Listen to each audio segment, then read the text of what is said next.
This episode is brought to you by Progressive Insurance. Fiscally responsible, financial geniuses, monetary magicians. These are things people say about drivers who switch their car insurance to Progressive and save hundreds. Visit Progressive.com to see if you could save. Progressive Casualty Insurance Company and Affiliates. Potential savings will vary, not available in all states or situations.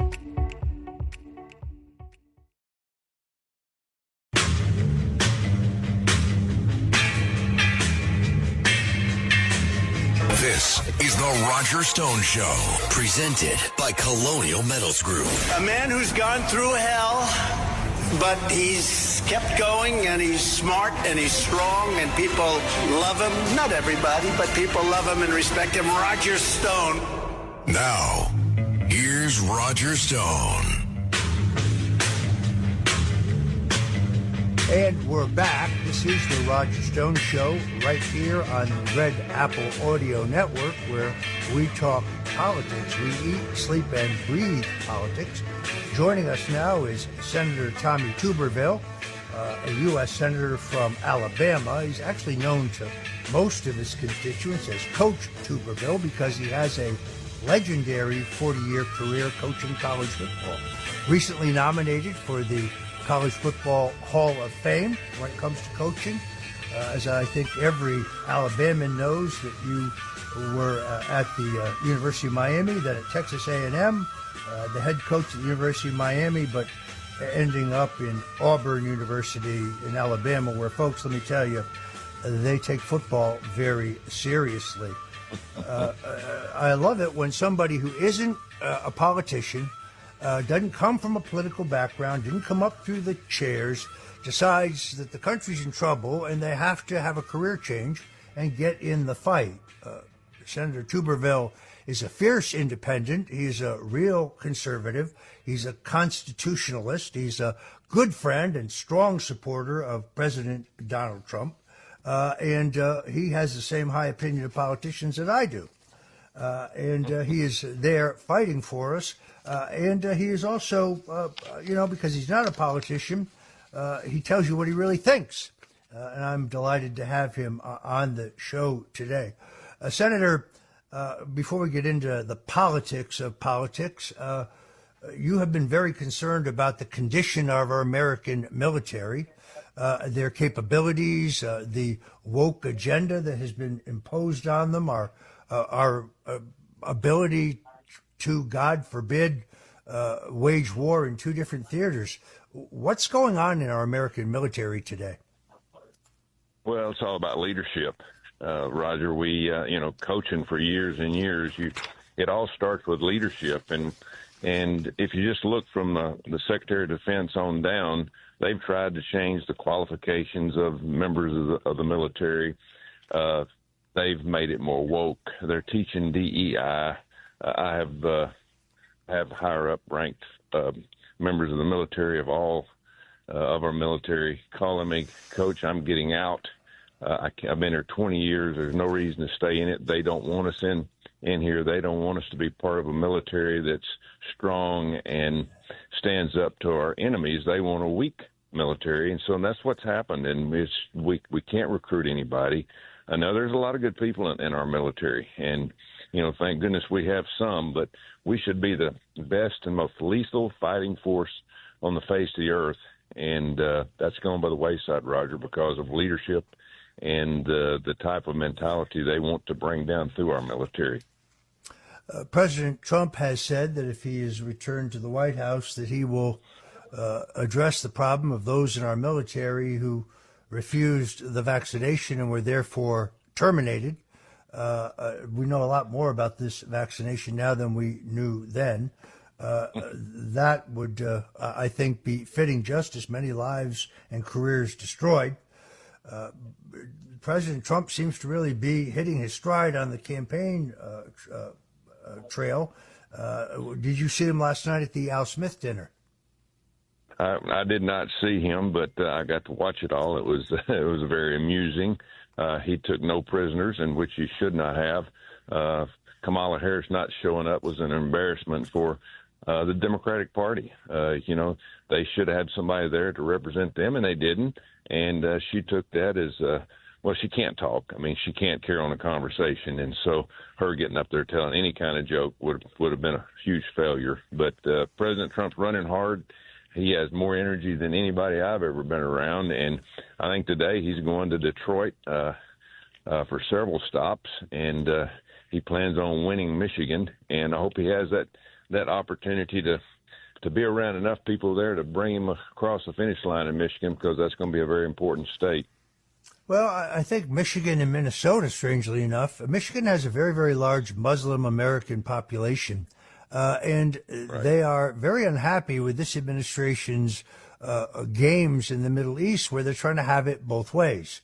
So they finance Iran, ending the tough sanctions that Donald Trump has put on Iran that has the Iranians on the verge of bankruptcy. They unfreeze over $190 billion of assets.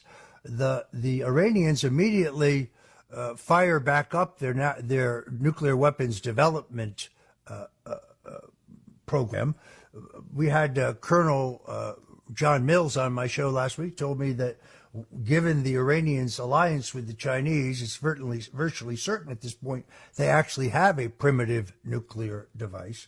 Of course, they use the money to subsidize terrorism, but then they wonder why Hamas and Hezbollah attacks Israel, our ally. Yet they tell Israel, we're with you, but then they restrict what the Israelis can do, what weapons they can have, how they can defend themselves. None of this would have happened if they hadn't lifted Donald Trump's sanctions. None of it. And this is the grand vision, of course, of Barack Obama. This idea that strengthening Iran will give you a greater balance in the region is it is a recipe for disaster. Senator, I'm sure that you have seen this and people talk to you about it. The FEMA response to Hurricane Milton. There seems to be a giant disparity between what the White House's fact sheets say and the government says, and Kamala Harris says, and what we're seeing and hearing on the ground in terms of FEMA relief efforts. What do you make of this? Well, the administration's playing games. They understand that North Carolina is a Republican state, and even Tennessee, and the response from FEMA was embarrassing. Of course, who's in charge of FEMA? It's Secretary Mayorkas of the Homeland Security, who's also over the border. He's been a total disaster.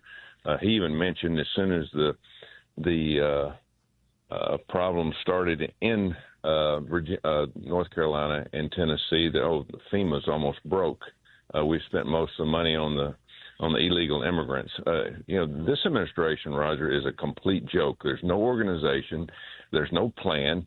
There's not one entity, not one department in this administration has any positive things going on in it. Folks, this is the Roger Stone Show. If you're just tuning in, we're right here on the Red Apple Audio Network. And we're talking to Senator Tommy Tuberville, a legendary football coach, a Republican senator from Alabama, but don't confuse him with a politician, because he isn't one, which is why we like to have him on the show, because unlike the politicians who come here reading talking points, the senator tells you what he really thinks.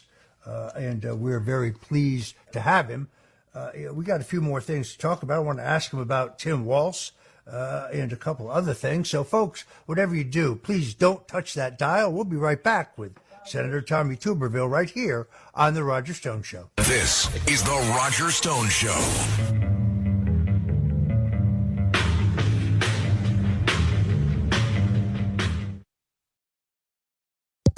Mic check. 1, 2. Are we recording? Hi, I'm Michelle Bernstein, an award-winning chef, restaurateur, and mom. I have a lot on my plate, including my psoriatic arthritis symptoms. That's why I was prescribed Cosentyx. It helps me move better. Cosentyx secukinumab is prescribed for people 2 years of age and older with active psoriatic arthritis. Don't use if you're allergic to Cosentyx. Before starting, get checked for tuberculosis. An increased risk of infections and lowered ability to fight them may occur, like tuberculosis or other serious bacterial, fungal, or viral infections. Some were fatal. Tell your doctor if you have an infection or symptoms like fevers, sweats, chills, muscle aches, or cough, had a vaccine or plan to, or if inflammatory bowel disease symptoms develop or worsen. Serious allergic reactions and severe eczema-like skin reactions may occur. Learn more at 1-844-COSENTYX or Cosentyx.com. Ask your rheumatologist about Cosentyx. Craftsman Days are here at Lowe's with big savings on the tools you need. Save $100 on the Craftsman V20 6-tool Power Tool Combo Kit, now at $199. No matter what the project is, Craftsman's high-quality, high-performance products empower you to build on. Stop by your nearest Lowe's store and check out the full line of Craftsman tools today. Valid through 6/18 while supplies last. Selection varies by location.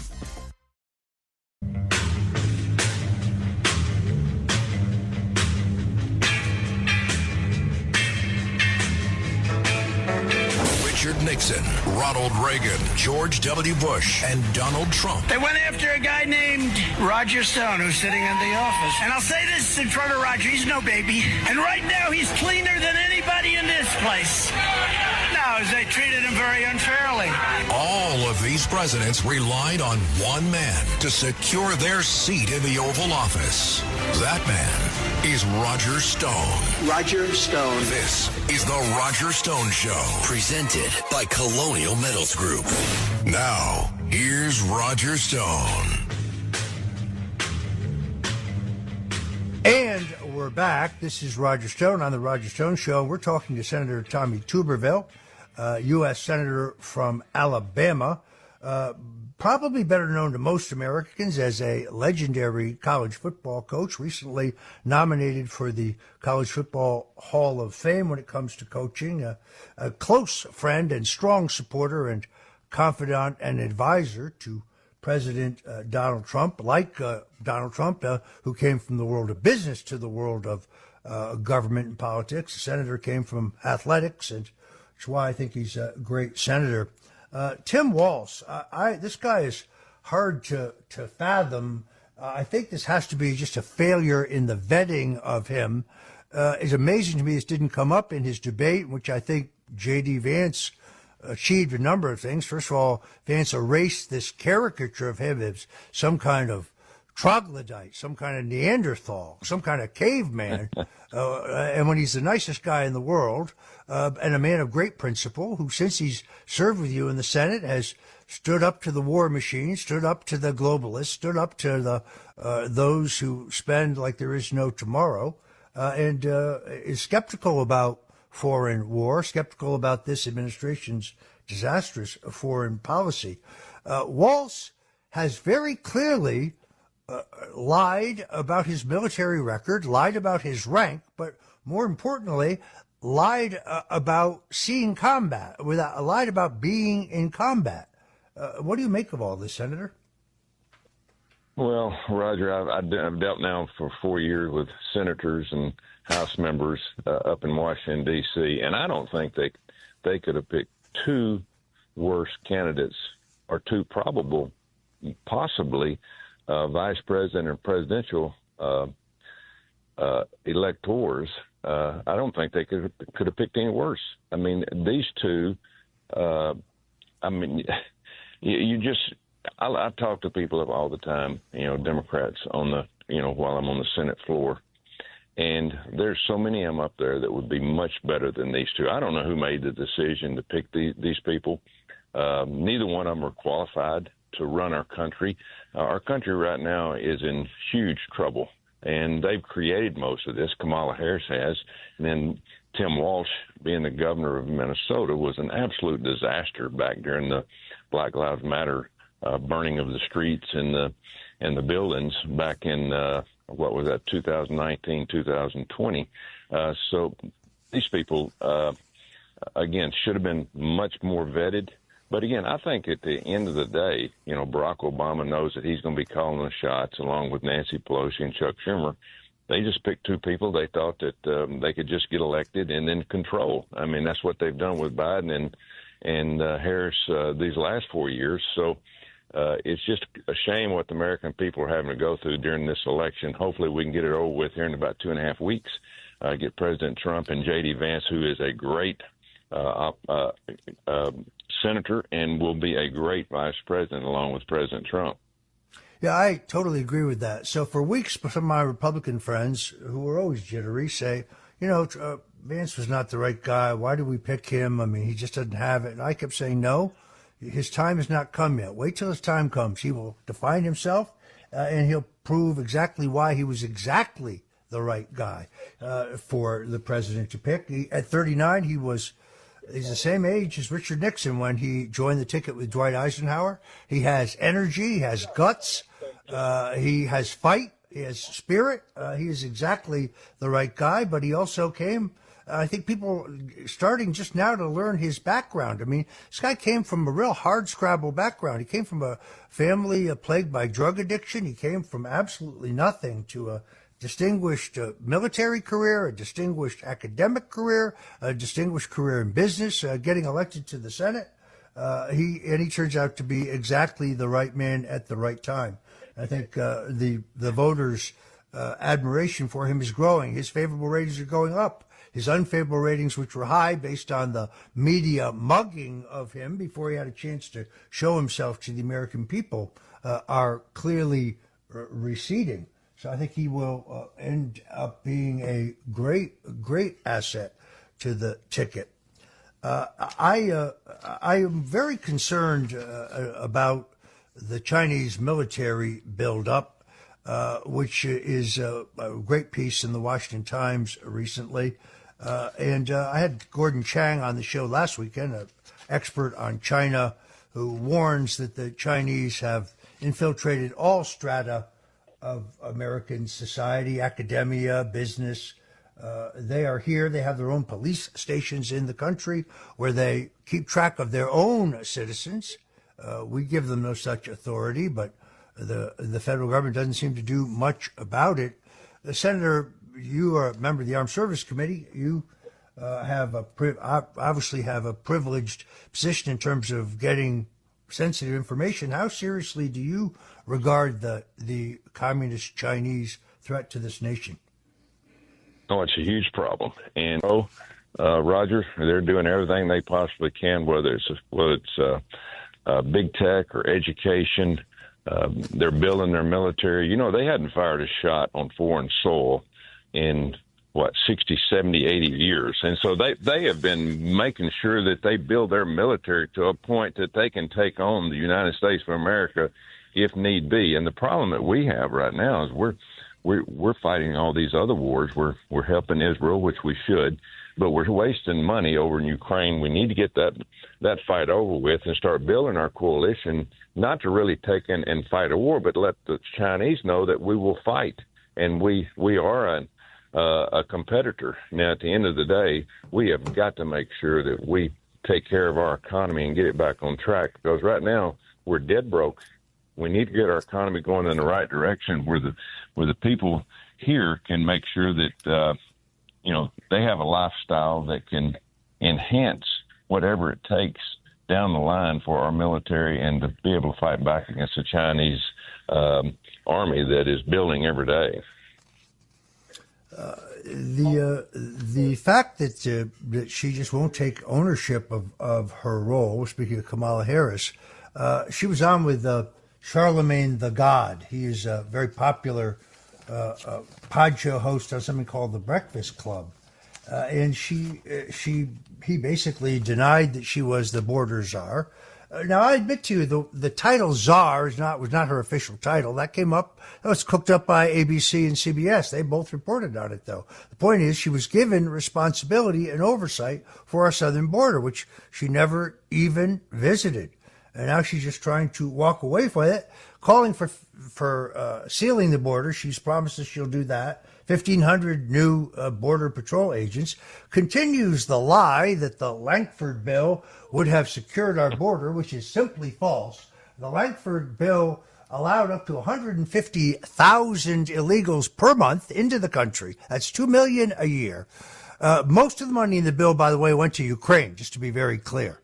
But the money that was dedicated to our southern border would not have sealed the border, would have, as I say, guaranteed up to 2 million new illegals, provided money for attorneys for them, provided money for transportation for them, provided money for the processing of them through detention centers where they promised to come back for a trial and hearing 3 years from now, but of course they'll never be seen or heard from again. So this myth that Trump played politics by killing this bill, well, the truth is a majority in the Senate and the House of Republicans had already said they would not support the bill as written before Donald Trump's opinion was even known. But it's a myth that they continue to recycle again and again. Well, we could have closed the border. And when you asked her point blank, well, was canceling the executive orders regarding our border, which it worked so well under Trump, was that a mistake? She won't say yes. She pretends like she doesn't hear the question. And if anything went wrong, Senator, if anything went wrong, no matter what it is, despite the fact that they're the ones who've been in office, well, it's Donald Trump's fault. It's Donald Trump's fault. All right, I'm afraid we have to leave it there. Let me thank our guest, Senator Tommy Tuberville, a great American patriot, a true constitutionalist who works every single day for the taxpayers of Alabama and the taxpayers of America. Thank you so much, Senator, for joining us on The Roger Stone Show.